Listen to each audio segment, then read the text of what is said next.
청년주일이고 그래서 지금 청년부가 헌신 예배를 드리고 있는데 여러분 청년이 누굽니까? 우리 교회 청년부인 카이로스나 또 찬양팀인 코람데오입니까?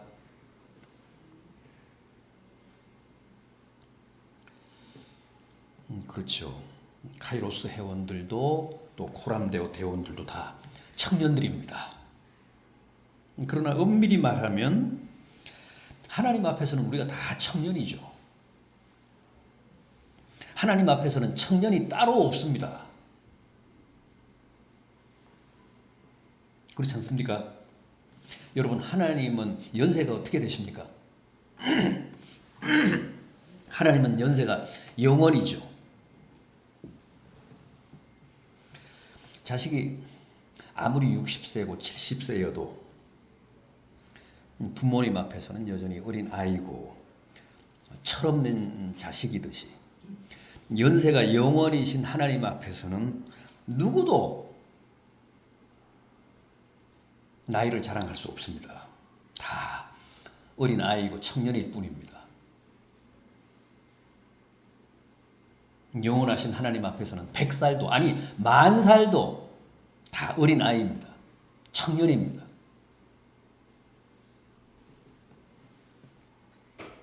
또 있죠. 우리가 만년 청년일 수밖에 없는 이유. 우리 중심에 다 주님을 모시고 살잖아요. 주님은 영원한 33세입니다. 영원한 청년이십니다. 33세에 십자가에 당신의 전 존재를 바치시고 또 죽음 가운데서 부활하사 승천하셔서 지금 33세로 존재하고 계시잖아요. 그 주님을 믿고 그 주님을 따르고 그 주님을 내 중심에 모시고 사는 한 우리 나이와는 상관없이 믿는 자들은 다 영원한 33세, 영원한 청년입니다.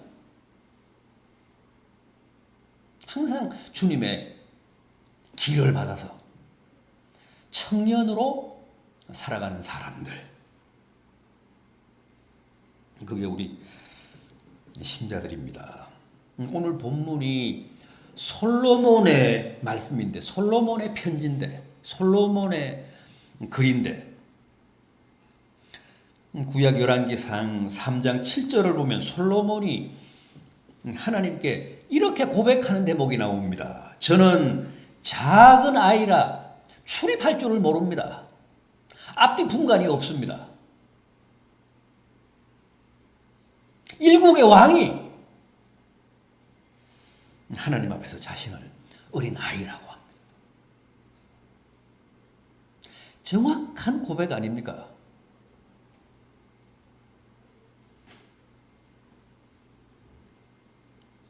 얼마나 분수에 맞는 고백입니까?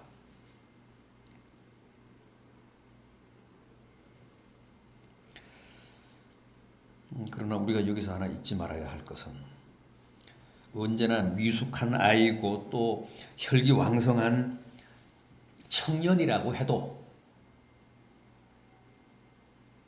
아무렇게나 무책임하게 살아서는 안 된다는 겁니다. 청년이기 때문에 무책임하게 살아도 괜찮다. 그런 뜻은 아니라는 거죠.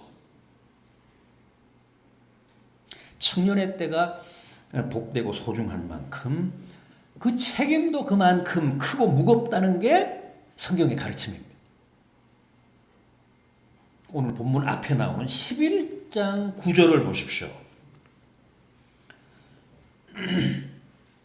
11장 9절 말씀 우리 같이 한번 읽어보겠습니다. 청년이여 내 어린 때를 즐거워하며 내 청년의 날들을 마음에 기뻐하여 마음에 원하는 길들과 내 눈이 보는 대로 행하라. 그러나 하나님이 이 모든 일로 말미암아 너를 심판하실 줄 알라.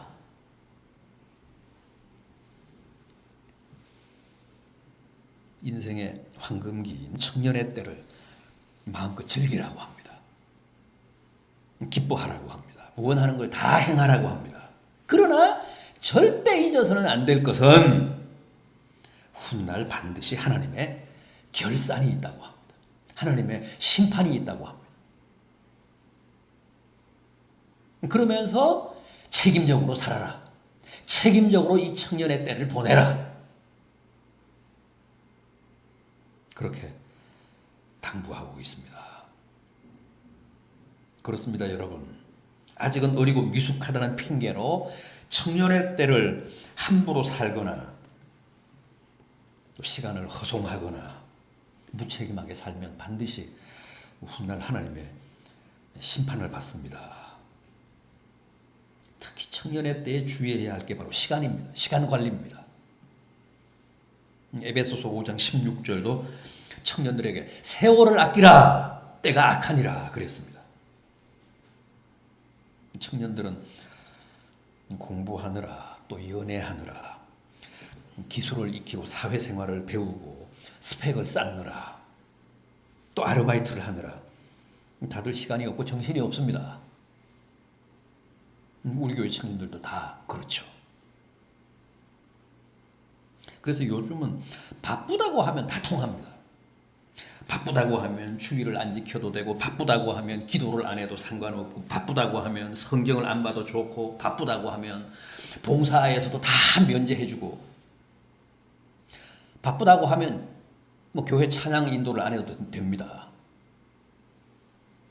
다 합리화되고, 다 정당화되고, 다 용서됩니다. 그래서 이게 바로 이 시대 청년들이 당면한 최대의 함정입니다. 교회에서는 사람들에게는 목사님에게는 그게 다 통합니다. 시간이 없다 그러면 다 용서해 줍니다. 다 이해해 줍니다. 다 수용해 줍니다.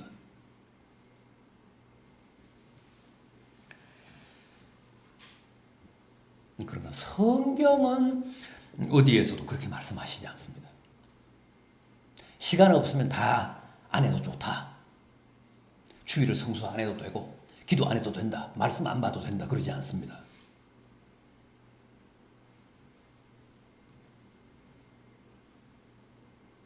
오늘 본문은 하나님 앞에서 자신을 출입할 줄을 모르는 어린 아이라고 고백했던 솔로몬이 오고 오는 세대의 모든 청년들에게 보낸 편지인데 뭐라고 했습니까? 청년의 때에 시간 핑계하지 말고 창조주를 기억하라고 합니다. 본문 1절을 보십시오. 너는 청년의 때에 너의 창조주를 기억하라. 곤고한 날이 이르기 전에, 아무 낙이 없다고 할 해들이 가깝기 전에, 젊을 때, 청년의 때에 창조주를 기억하라. 청년의 때에 놓쳐서는 안 될 가장 중요한 과제입니다. 창조주를 기억하는 일. 여기서 기억하라는 말은 소극적인 정적인 표현이 아닙니다. 능동적으로 적극적으로 창조주를 알라, 창조주를 믿으라, 창조주를 뒤따르라, 그런 뜻입니다.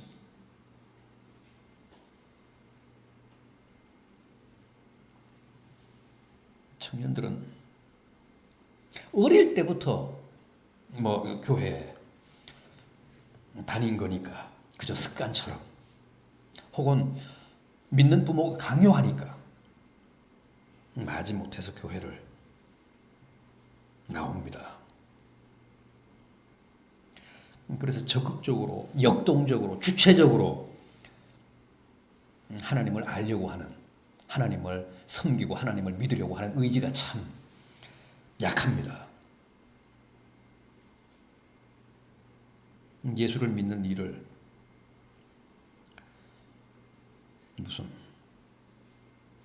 국방의 의무를 때우듯이 그렇게 합니다. 한 주일에 한 번쯤 교회 나와주는 것으로 다 때웁니다. 다 때우려고 합니다.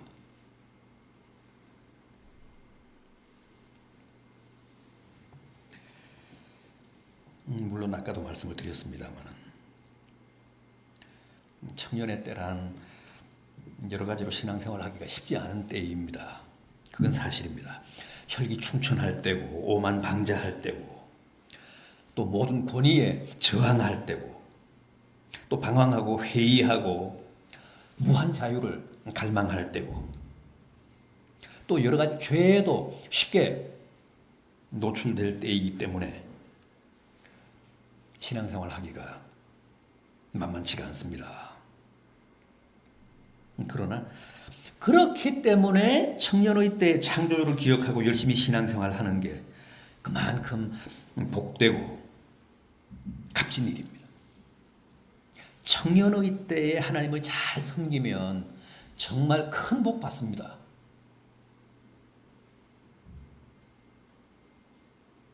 실제 성경에 등장하는 위대한 인물들은 대개 다 어릴 때 청년의 때 하나님을 만난 사람들이었습니다. 다윗이 그렇고 사무엘이 그렇고 다니엘이 그렇고 예레미야가 그렇고 또 베드로, 스데반, 바울, 디모데 같은 사람들이 다 그렇습니다. 따라서 여러분들은 절대 어려서 혹은 젊어서 예수 믿게 된 사실에 대해 억울해하시면 안 됩니다. 후회하시면 안 됩니다. 간혹 그런 사람들이 있습니다. 내가 너무 빨리 예수를 믿었다는 거죠.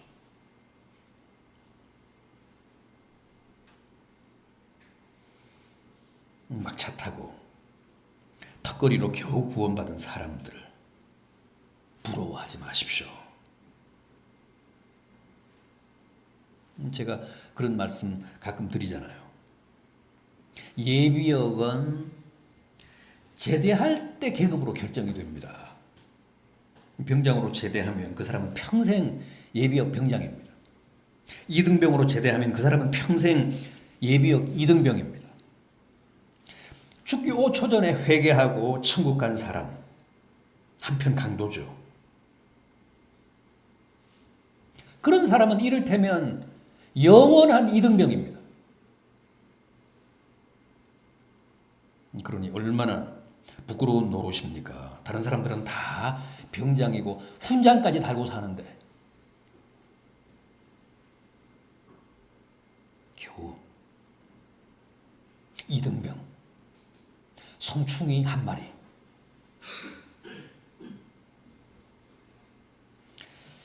그러나 청년의 때부터 창조자를 기억하고 평생 예수를 잘 믿다가 죽은 사람들은 영원히 자랑스러운 병장입니다. 예비역 병장.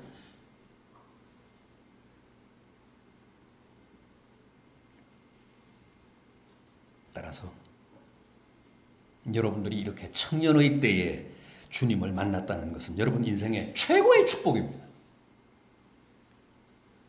그 사실을 기억하시고 주님을 따라가고 하나님을 섬기는 일에 더욱 열심을 다하는 청년들이 되시기를 당부드립니다. 다음은 또 뭐라고 했습니까? 하나님께 헌신하라고 합니다. 본문 3절 이하 7절까지는 우리가 청년의 때를 놓치면 왜 주를 위해 일을 하고 싶어도 할 수 없는지를 설명하는 대목입니다. 3절을 보십시오. 집을 지키는 자들이 떨 것이다. 나이가 들면 두 다리가 후들거린다는 뜻입니다. 또 힘 있는 자들이 구부러질 것이다. 나이가 들면 허리가 굽잖아요. 튼튼했던 허리도 굽습니다. 맷돌하는 자들이 적응으로 그칠 것이며 이빨이 빠진다는 뜻입니다. 창들로 내다보는 자가 어두워질 것이며 두 눈이 어두워진다는 뜻이죠. 이래서 나이가 들면 하고 싶어도 일을 못합니다. 그러니 청년의 때에 주의 일에 보다 열심을 내라는 충고입니다. 보면 나이 드신 분들은 다 아쉬워하시고 안타까워하십니다. 내가 왜 젊을 때 좀 더 주의 일을 하지 못했던가? 다 지금은 후회 막급해 하십니다. 젊을 때는 깨닫지 못해서 못하고, 나이가 들면 몸이 따라주지 못해서 주의 일을 하고 싶어도 못합니다.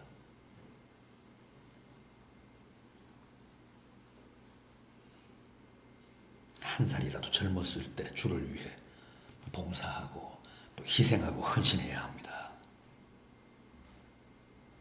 젊음이란 곧 주를 위해 마음껏 일할 수 있는 기회를 하나님으로부터 부여받은 기간이다.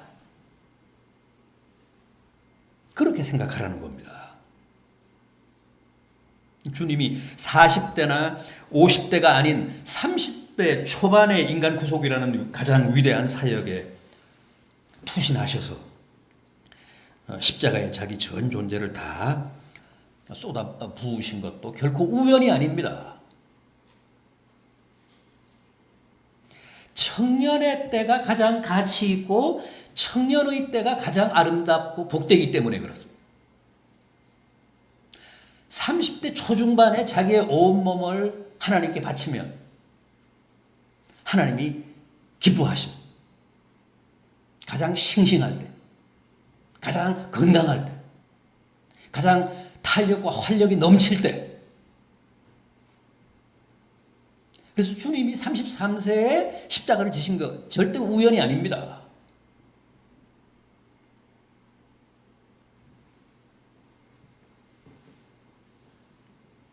청년의 때가 가장 아름답기 때문입니다. 우리 장로교의 교조인 존 칼빈이 그의 부후의 명작인 기독교 강요를 쓴 때도 26세 때였습니다. 마르틴 루터가 종교개혁을 일으켰는데 500년 전에 처음 시작할 때 비텐베르그 대학교회 정문에 95개 조항의 반박문을 내걸고 로마 가톨릭과 맞짱을 뜰 때 나이가 많았던 것 같지만 그렇지 않습니다. 겨우 26세 때였어요.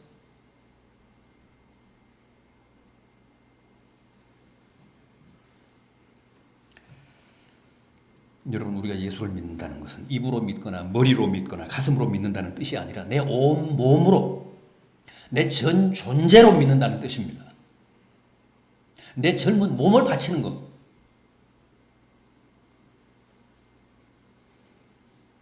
따라서 가장 혈기왕성할 때, 내 인생에 활력이 넘칠 때 주님을 위해 수고하고 봉사하면 그만큼 값진 헌신이 됩니다.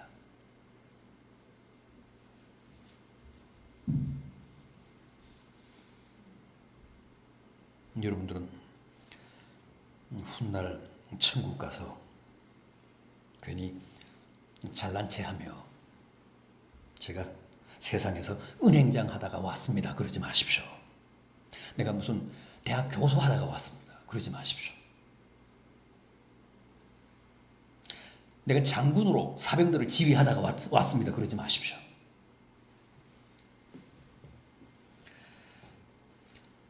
땅에서는 그게 굉장하지만 하늘 가면, 천국 가면 그거 다 별 볼 일 없습니다.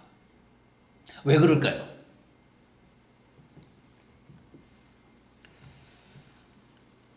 그런 직업들은 땅에서 다 보상을 받잖아요. 은행장을 해도 남다른 보상을 받고, 대학 총장을 해도 남다른 보상을 받고, 군대에서 대장 노릇을 해도 남다른 보상을 받잖아요. 그러나 교회 직분만큼은 어디서 받습니까? 천국 가서 받습니다. 천국 가서 보상을 다 받습니다.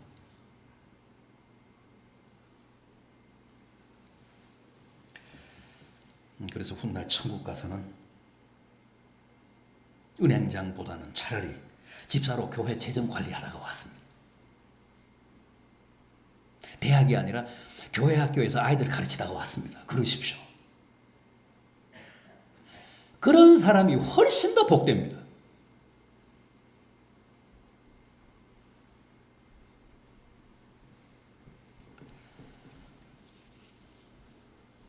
따라서 청년의 때에 하나님의 일을 조금이라도 더 많이 하고 조금이라도 주님을 위해 더 몸바쳐 헌신하면 그 모든 게 어디 가지 않습니다. 나의 천국 통장에 알뜰하게 적립이 됩니다. 그리고 내가 주님 앞에 서면, 천국 가서 하나님의 심판대 앞에 서면 상급으로 보상이 됩니다.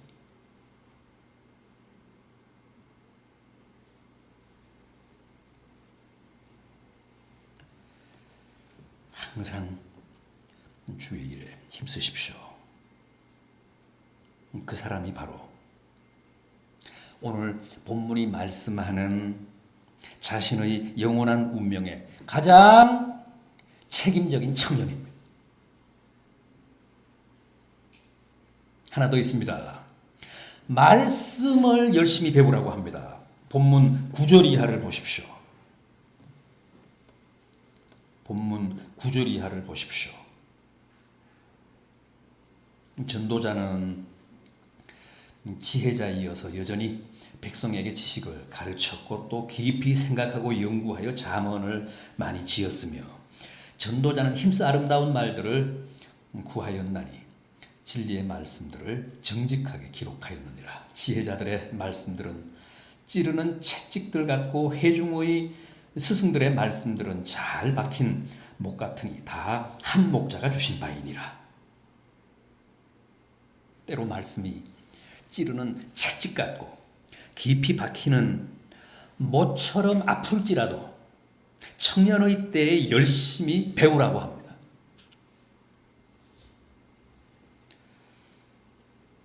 이 일도 주님을 위한 희생과 봉사도 헌신도 젊을 때 해야 되지만 말씀도 한 살이라도 더 젊을 때 많이 듣고 많이 배워야 합니다. 저도 이제 60이 좀 넘었는데 벌써 기억력이 많이 떨어진 걸 느낍니다.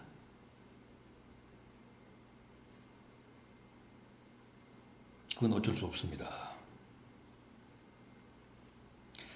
뿐만 아니라 사람은 나이가 들면 이것저것 생각하는 게 많아집니다. 생각이 아주 복잡해집니다. 그래서 말씀을 순수하게 받아들이지 못하기 때문에 참 은혜 받기도 쉽지가 않습니다. 목사님이 무슨 설교를 하면 저런 설교를 왜 할까? 단순하게 순수하게 소박하게 이렇게 반응을 해야 되는데 생각이 많아집니다. 그러다 보면 은혜를 놓칩니다. 은혜를 못 받습니다. 은혜 받기를커녕 자칫하면 시험에 듭니다. 상처받습니다. 그런데 청년들은, 나이가 어린 사람들은 아무래도 단순하게 받잖아요. 소박하게 받잖아요. 나이 든 사람들에 비해서 청년들이 훨씬 더 말씀 앞에서 은혜를 더 많이 느낍니다.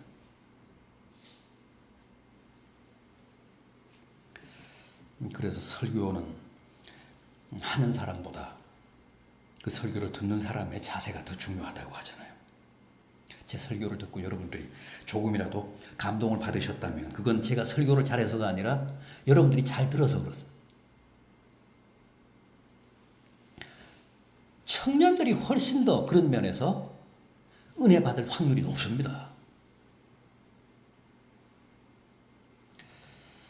따라서 청년의 때에 내 안에 말씀을 많이 축적해야 그게 내 영혼의 영원한 자양분이 됩니다.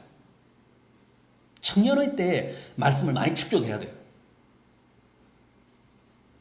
그리고 청년의 때에 말씀을 축적하면 그게 또 평생 갑니다.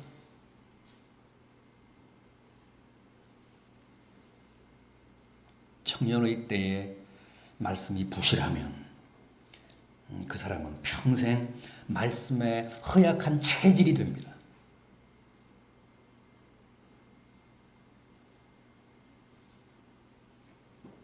그래서 솔로몬이 젊을 때, 청년의 때에 말씀을 많이 들어라. 말씀을 많이 배워라. 말씀을 스스로 많이 공부해라. 그래서 너희 안에 말씀을 많이 저장해라, 축적해라. 그게 평생 여러분들의 영혼의 양식이 된다, 자양분이 된다.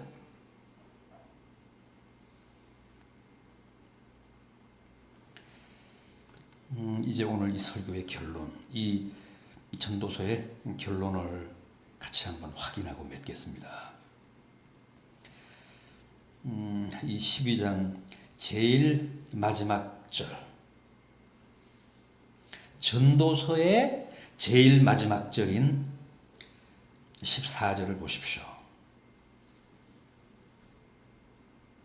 14절 같이 한번 읽겠습니다. 하나님은 모든 행위와 모든 은밀한 일을 선악간에 심판하시리라. 그렇습니다. 사실 아무렇게나 살아도, 함부로 살아도 죽음과 동시에, 죽음과 함께 그 모든 것이 끝난다면 그때 최대한 즐기며 사는 게 가장 실속이 있고 가장 실리적인 인생일 겁니다. 그러나 그렇지 않습니다. 반드시 결산이 있다고 합니다.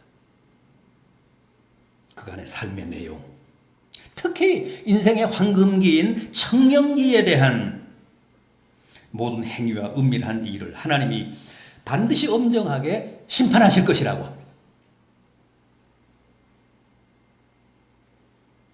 그래서 우리는 세월을 아껴야 합니다. 주님이 부르시는 그 순간까지 열심히 살며 창조주를 기억하고 또 주님을 위해 힘껏 일하고 희생하고 또 힘껏 말씀을 듣고 말씀을 배우며 내 안에 말씀을 축적하는 일에 최선을 다해야 합니다. 그래야 그 사람이 하나님 앞에서 가장 복되고 또 최후 심판 앞에서도 가장 책임적인 인생으로 주님의 칭찬과 하나님의 큰 축복과 보상을 받는 세상에서 가장 복된 청년들이 된다고 말씀합니다. 오늘 솔로몬의 이 말씀과 이 교훈이 우리 청년들에게도 큰 도전이 되고 축복이 되기를 진심으로 기원합니다.